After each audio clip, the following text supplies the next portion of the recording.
Pineapple शिरा बनवण्यासाठी 1 वाटी रवा घेतलेला, अर्धा पायनॅपल घेतलेला, 1 वाटी तूप, थोडेसे ड्रायफ्रूट घेतलेले आहेत. रवा भाजून घेऊया आता. 2 चमचे तूप टाकलेले आहे. यामध्ये आपण ड्रायफ्रूट भाजून घेऊया.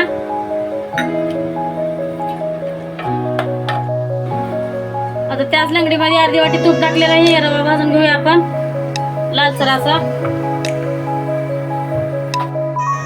आता रवा भाजून झालेला सगळा. 1 वाटी दूध टाकून घेऊ यामध्ये आपण. त्या दुधात शिजवायचं आपल्याला रवा.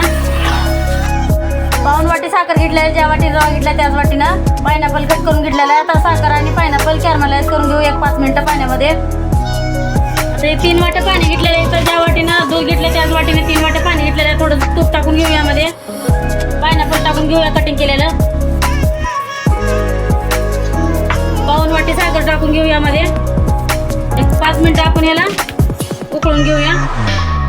ते पाण्याला उकळलेले आहे. यामध्ये थोडीशी विलायची टाकून घेऊया. 4 विलायचीची बोंड टाकलेले आहेत. आता या रव्यामध्ये आपण पायनॅपल आणि साखरेचं कॅरमलाइज टाकून घेऊया. याच्यामध्ये आपण शिरा शिजवून घेऊया सगळा एकत्र मिक्स करून घेऊया. 1-10 मिनिटं शिजवून घेऊ आपण रवा.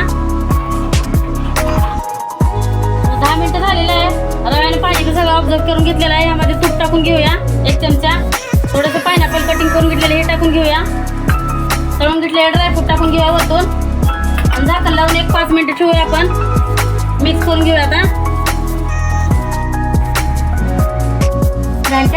तर तयार आहे मित्रांनो आपला पायनॅपल शिरा. 1 नंबर झालेला आहे. नक्की ट्राय करा या पद्धतीचा.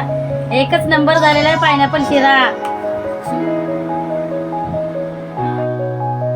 व्हिडिओ आवडला असेल लाईक करा, शेअर करा, फॉलो करा, सबस्क्राईब करा. सबस्क्राईब करायला विसरू नका.